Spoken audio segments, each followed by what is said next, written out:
Your hosts for this webinar are Caton and Luke, who are both trainee solicitors in the Corporate Commercial Department here at Parker Bullen.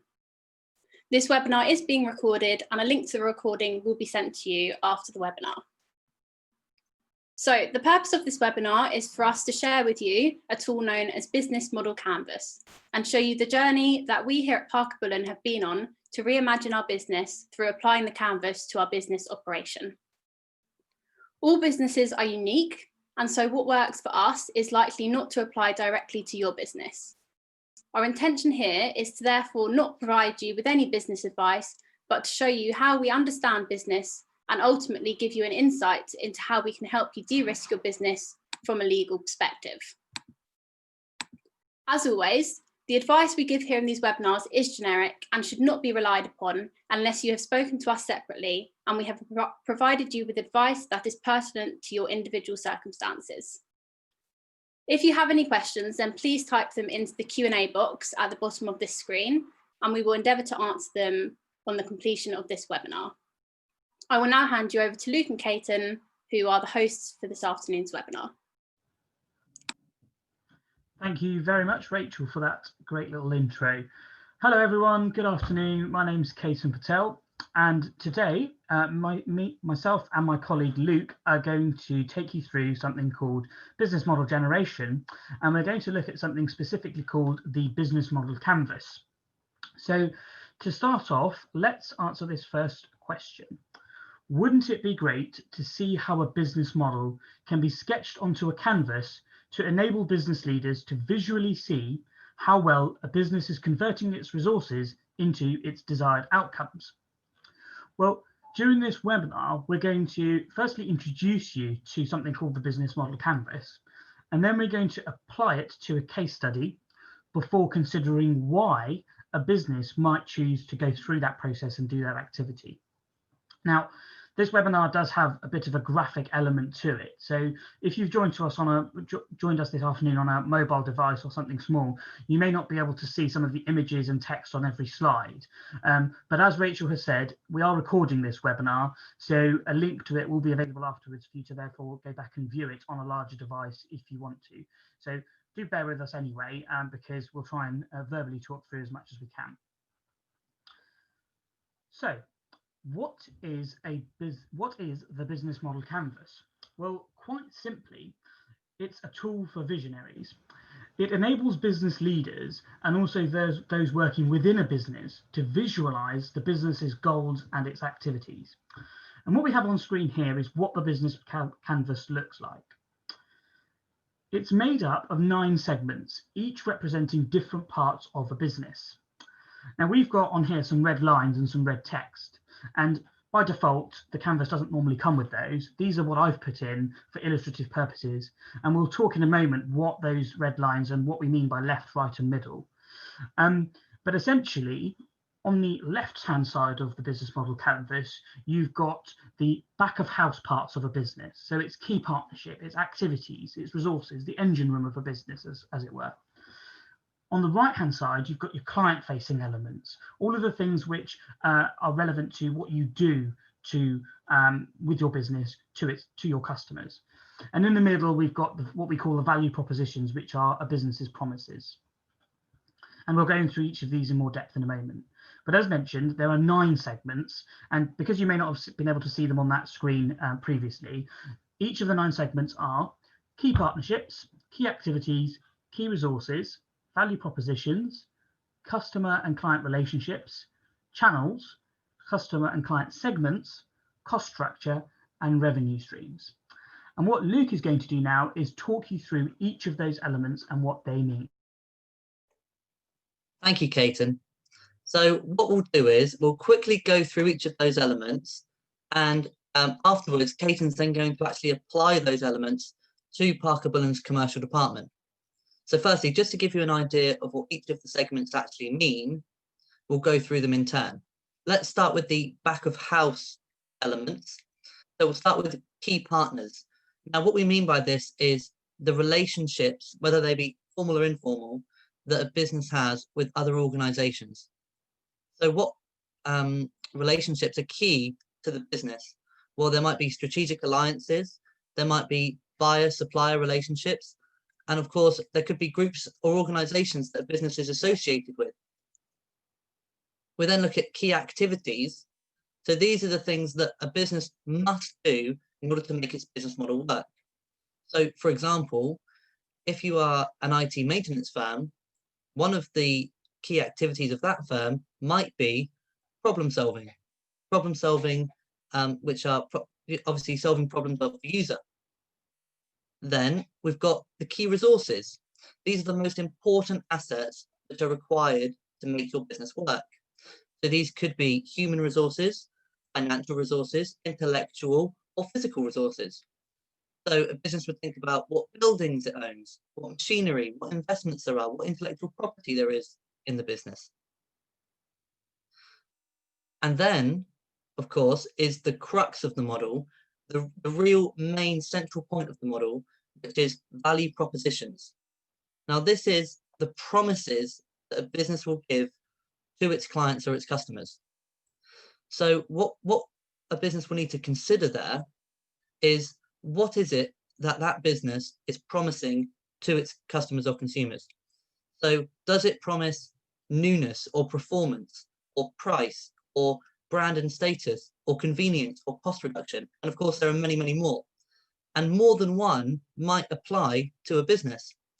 We'll have a look at this when we apply this to Parker Bullen especially, because of course, more than one apply to Parker Bullen as well. We'll then look at the client-facing segments. So let's start with customer relationships. And what are the types of relationships that a business has with its customers? Are they informal or formal? Are they quite personal, or are they automated? And of course, you then think about the motivations behind each type of relationship that a business may have. That will of course depend on whether they're after customer acquisition, retention, or upselling.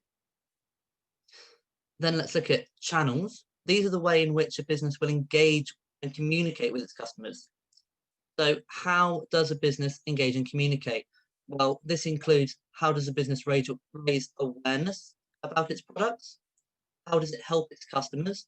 How does it allow purchases to take place?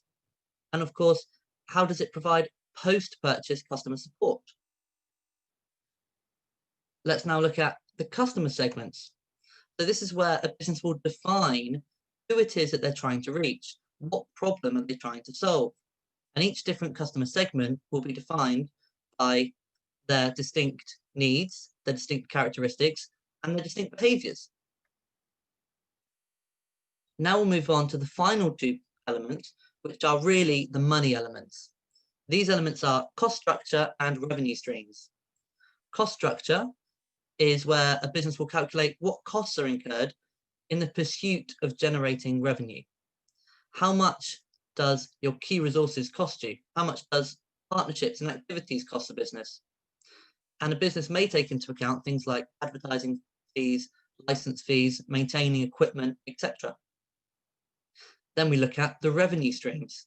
So this is the cash that is generated from the customer segments. Now, are these one-time payments? Are these recurring payments? And actually, a business may have many different streams of income throughout. So now we've looked at all of those. Caitlin's now going to talk you through and look again, but at this time through the lens of the Parker Bullen Commercial Department. Excellent. Thank you, Luke, for that nice little summary of each of the segments. So what we're going to do now is, before we get on to the real key question, which is why would you go about doing this, we're just going to put all of those into a context by applying all of those segments to a case study. And what we're going to use here is the Parker Bullen Commercial Department as an example.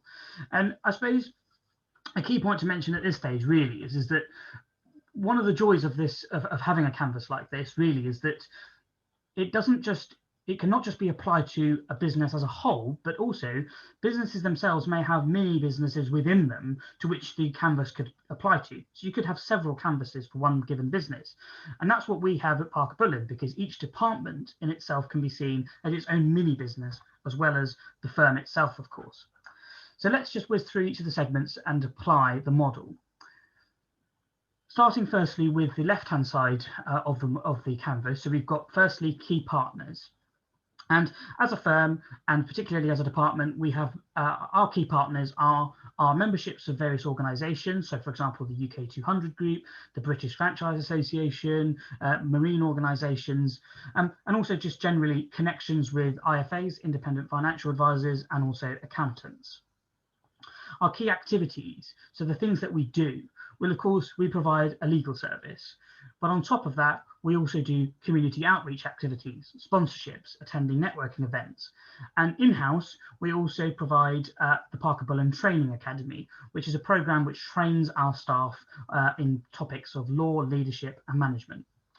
And also resources. So these are the most important things that a business will have. And in the context of Parker Bullen, we're talking about its people, which are at different levels, partners, associates, trainees, paralegals and support staff, but also its brand and all of the IP that surrounds the Parker Bullen brand.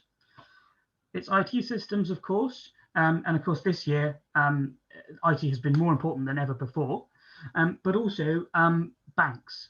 And that underlies every business really.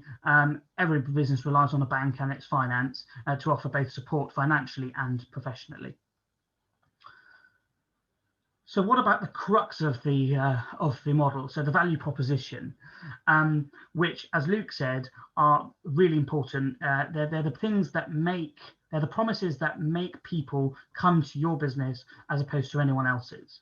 And for Parker Bullen, we've got accessibility. We're an accessible firm. We like to think that we offer a convenient service that's tailored and is custom, but also that we have a strong underlying performance in providing results for clients.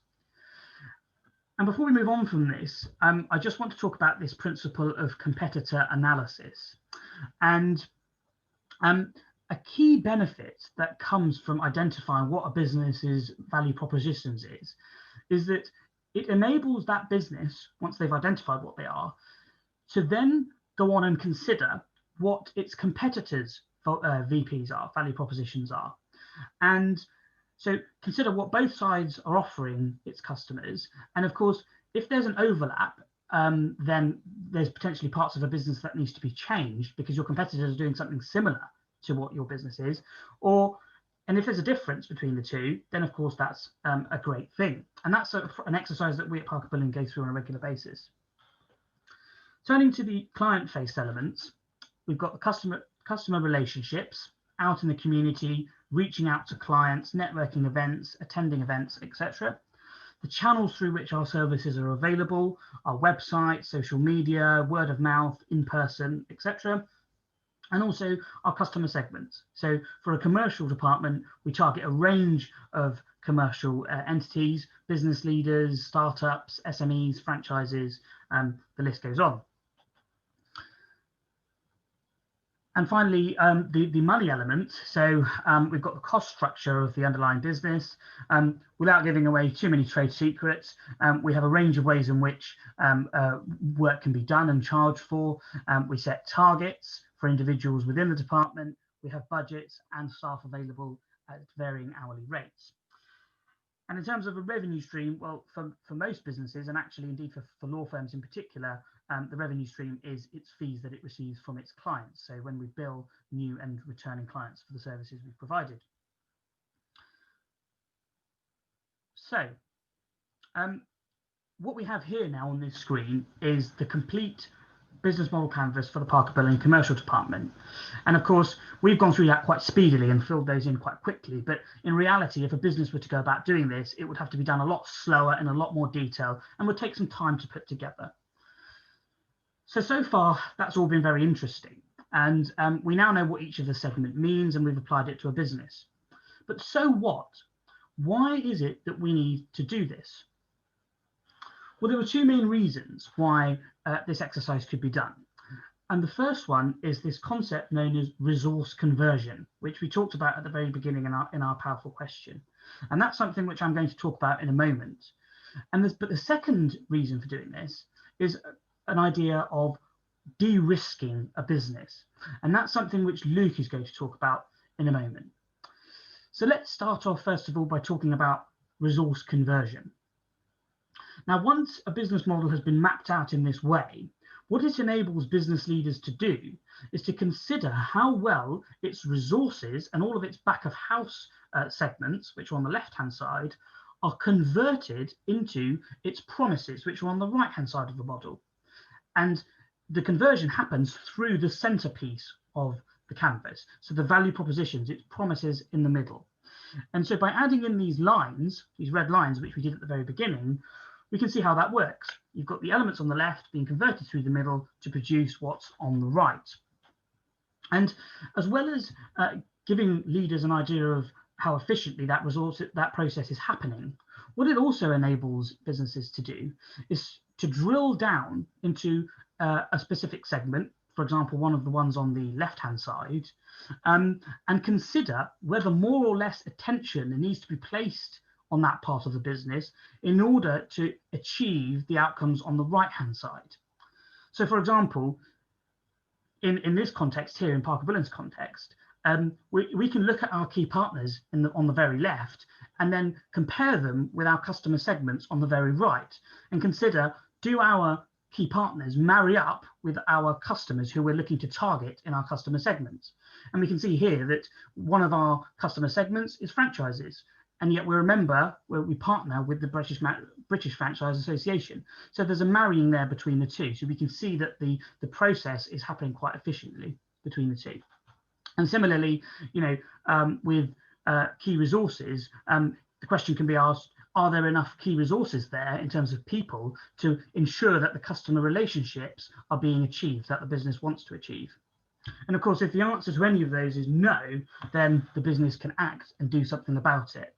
And what they actually do depends, of course, on the type of business. Perhaps more investment is needed in certain areas of the business, or perhaps more attention and time is needed, or even a diversion of resources from one part of the business to another in order to achieve those outcomes. So the second reason, which I mentioned earlier, is this idea of de-risking the business. And Luke is going to talk about that now. And to help us, we're going to coin this phrase, prevention is better than a cure. Over to you, Luke.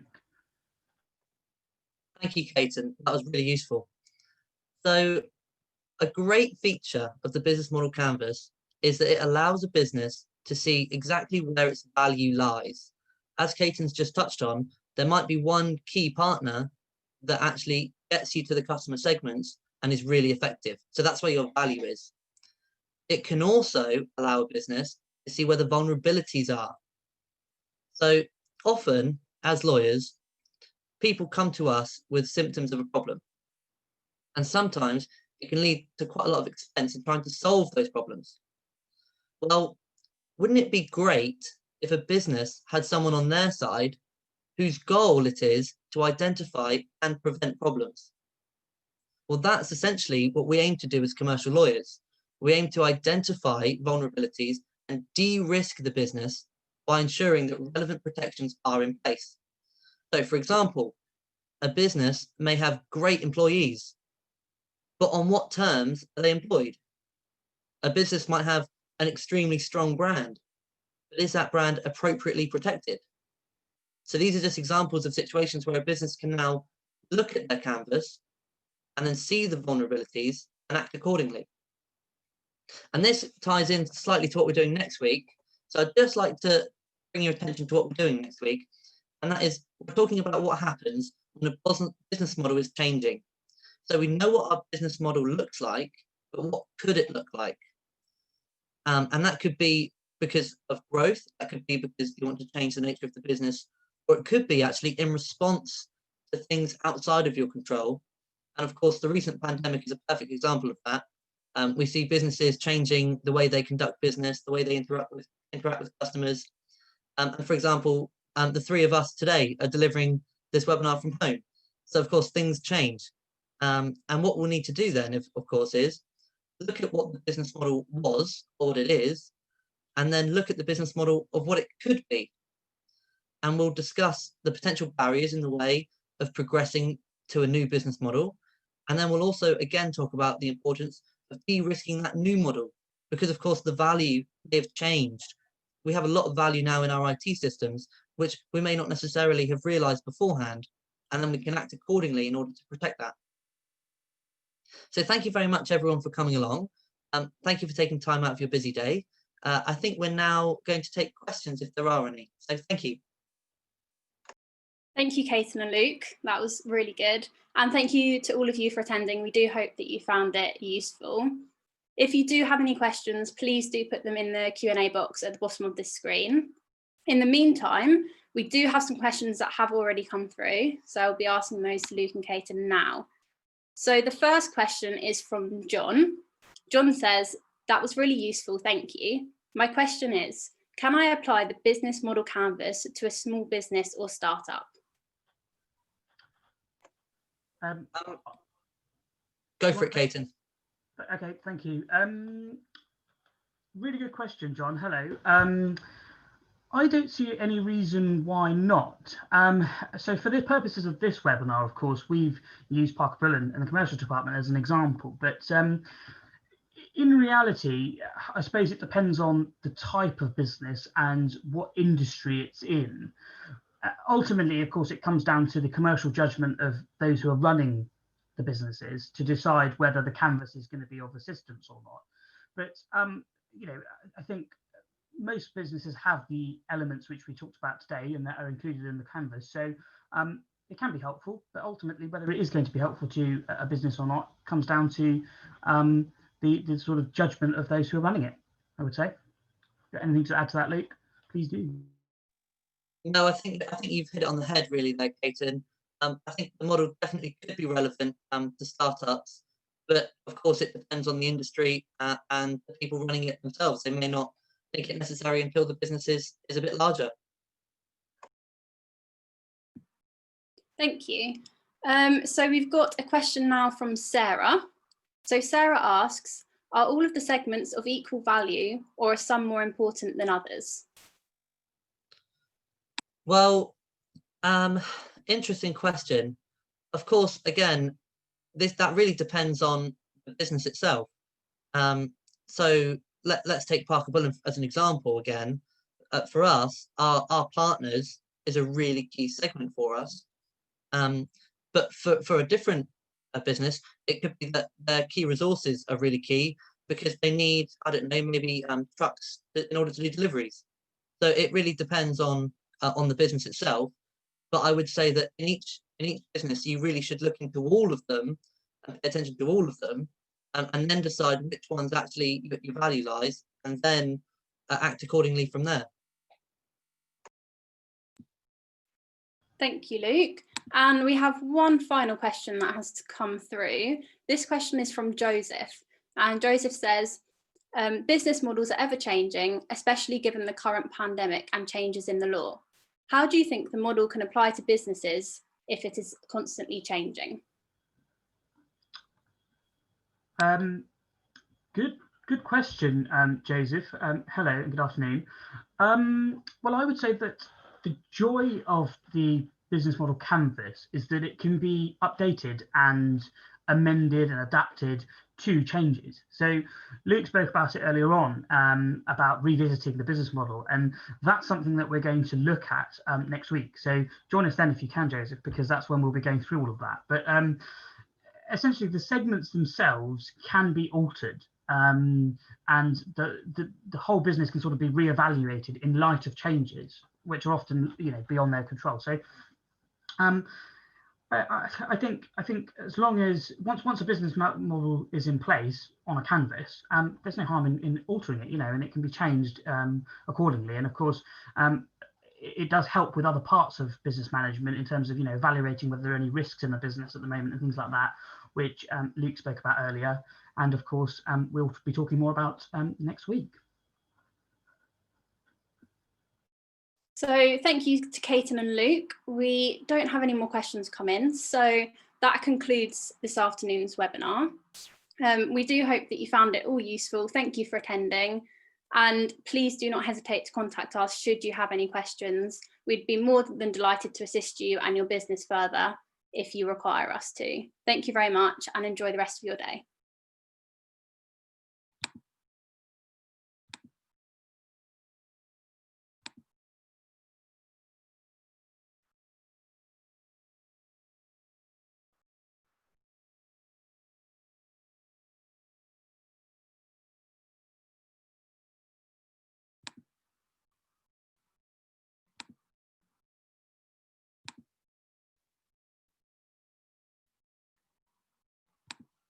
Okay, that's everyone. Oh, that was great. Good job, team.